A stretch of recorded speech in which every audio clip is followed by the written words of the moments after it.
Se cumplen 61 años del golpe de Estado al profesor Juan Bosch en el 1963. Se efectuó ese golpe de Estado al profesor Juan Bosch. Yo tengo mi lectura independiente de la protección histórica que se le quiere hacer al profesor Juan Bosch. Yo digo la protección histórica. Sí, pero tener que decir que fue uno de los gobiernos, duró poco, pero fue uno de los mejores gobiernos que fue nombrado con la cifra del PRD.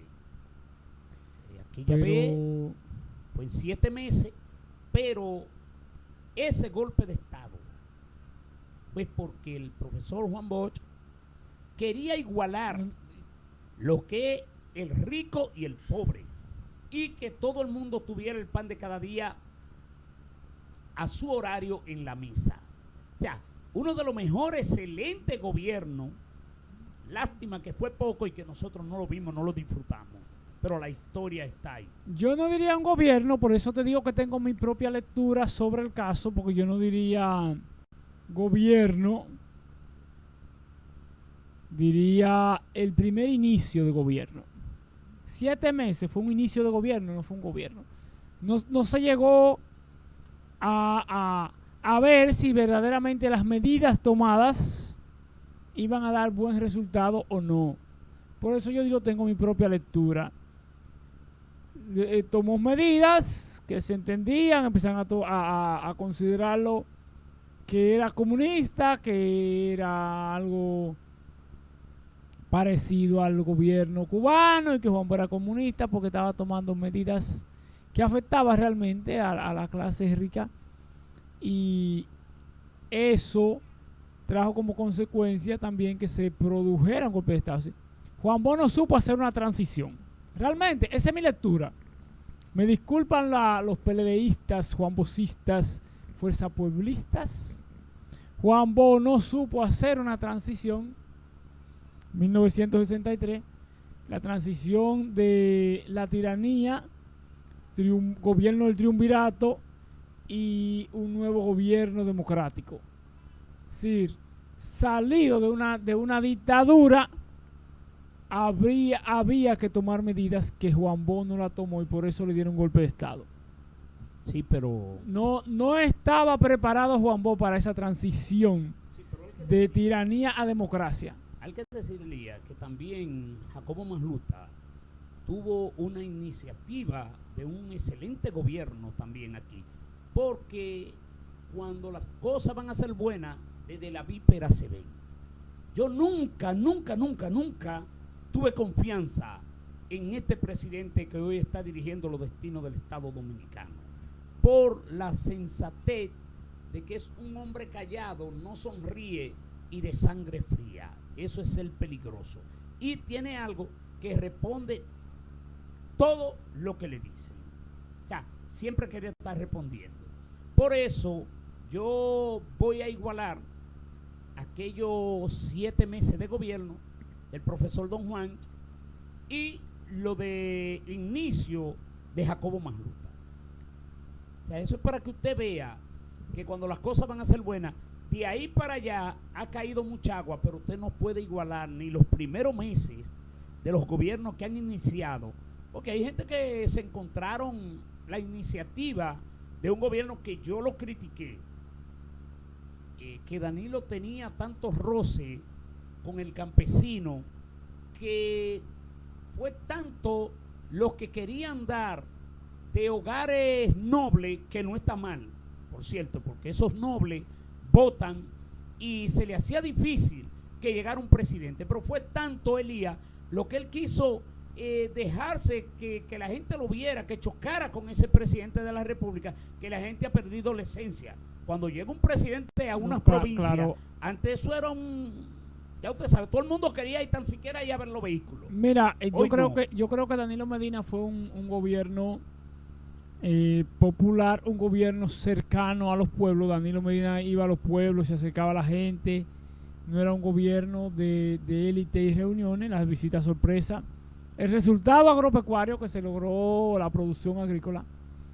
Pero lo que yo te decía, por ejemplo, de Juan Bosch es que habían grupos que estaban todavía vigentes. Los grupos trujillistas estaban vigentes.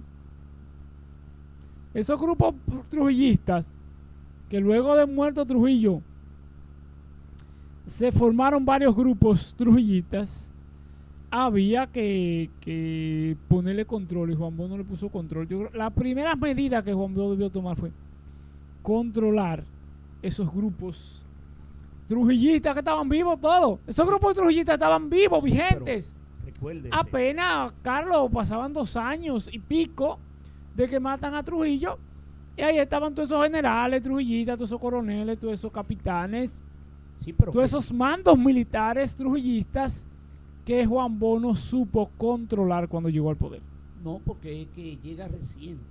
A Juan Bosch fue el mismo caso de 96-2000, que Leonel tuvo que gobernar con un solo senador. Leonel no pudo venir a dar mucho codazo a Elías porque en ese entonces hay una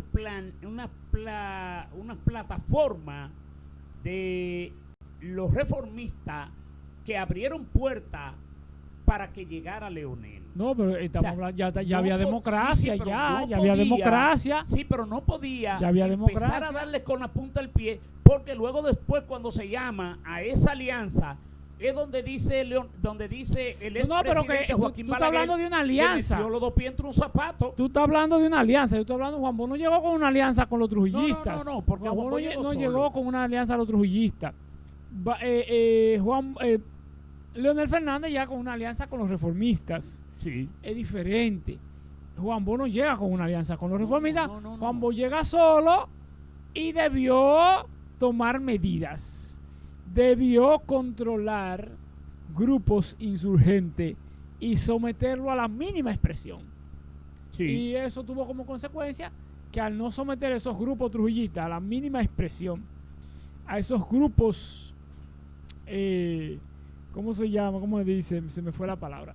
Esos grupos sociales que controlaban el poder, y ahora a veces sin el control del poder, con un Juan Bosch que viene con medida, entonces vamos a quitarlo, y lo lograron.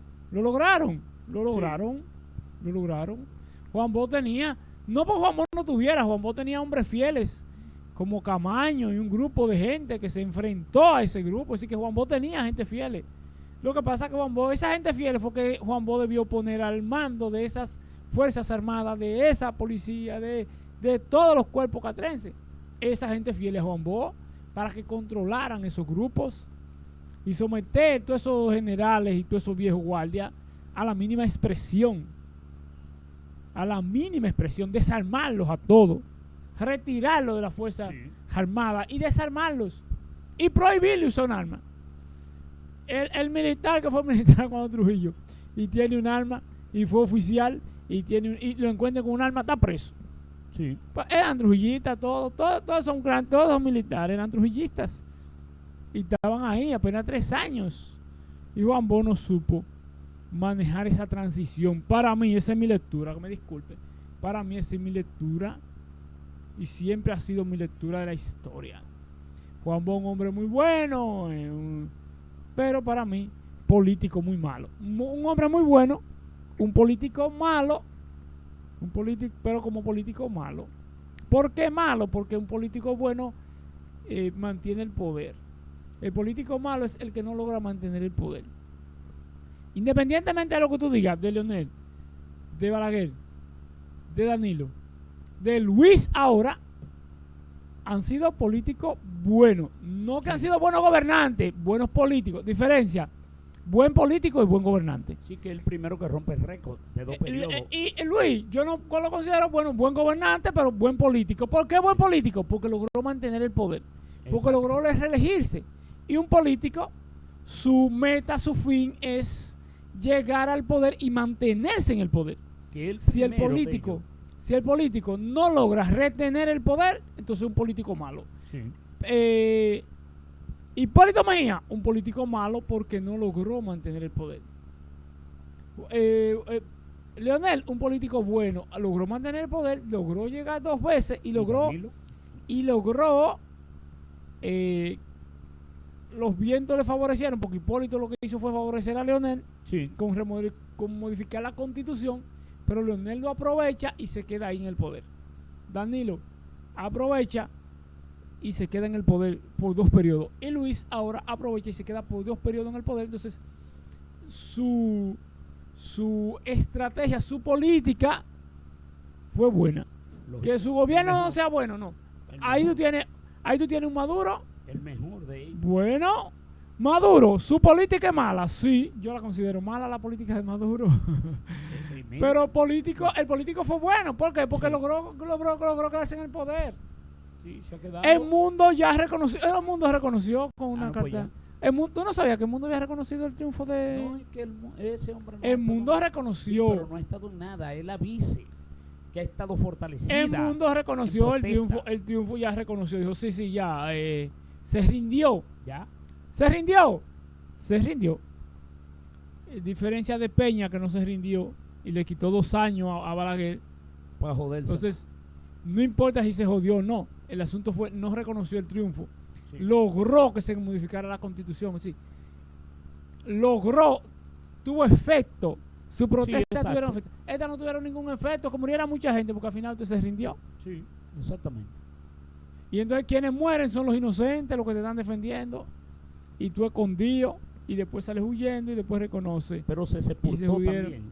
No, claro, ya. Políticamente ya se sepultó. Políticamente se sepultó el mundo. ¿Quién le va a caer atrás? Bueno, sería estúpido el que le cae atrás. Por eso yo decía lo de Juan Bosch. Yo nunca le caí atrás a Juan Bosch. Yo nunca he sido periodista. Nunca le caí atrás a Juan Bosch. Yo lo caeré atrás a Juan Bosch para que cuando llegue al poder se deje quitar el poder. No, yo no le caigo a políticos boca atrás así, porque no tienen la capacidad de retener el poder. Igual le voy a caer atrás a Hipólito Mejía, ¿para qué? No logró mantener el poder. Y mire una cosa, Elías, de los políticos más eficientes, el político de más madurez y el político más fino que ha tenido el PRD o el PRM en la historia fue José Francisco Peña Gómez, aunque no había llegado al Palacio Nacional. ¿Usted sabía? No, un gran líder. Sí, un gran líder natural. Un gran líder que no logró conquistar el poder. Exactamente, pero que al final, mi lectura, porque es lo que yo estoy diciendo, al final fracasó. Sí, exactamente. fracasó. Pero fue uno de los políticos. Porque no llegó en ningún momento al poder. Entonces, sí, pero está bien. Tú sabes. De más cuerdo. Tú sabes mucha política, eres cuerdo y todo, pero tus planes, tus estrategias, no logró el objetivo, que es lograr el poder. Sí, pero logró en una división difícil en la capital con tratar de consensuar y él llegar, unificar y ganar la sindicatura de la capital. No, el único éxito, yo te dije, el único logro que ha tenido el PRM, ayer llamado PRD, fue José Francisco Peña Gómez tuvo 3 éxitos para mí en la vida, 3 éxitos en la vida. 3 éxitos. Logró formar un partido fuerte, que fortalecer el PRD, sí, está bien. Logró quitarle 2 años, modificarla y que se hiciera una modificación a la Constitución por su protesta, y logró ser síndico. Esas son sus 3 cosas.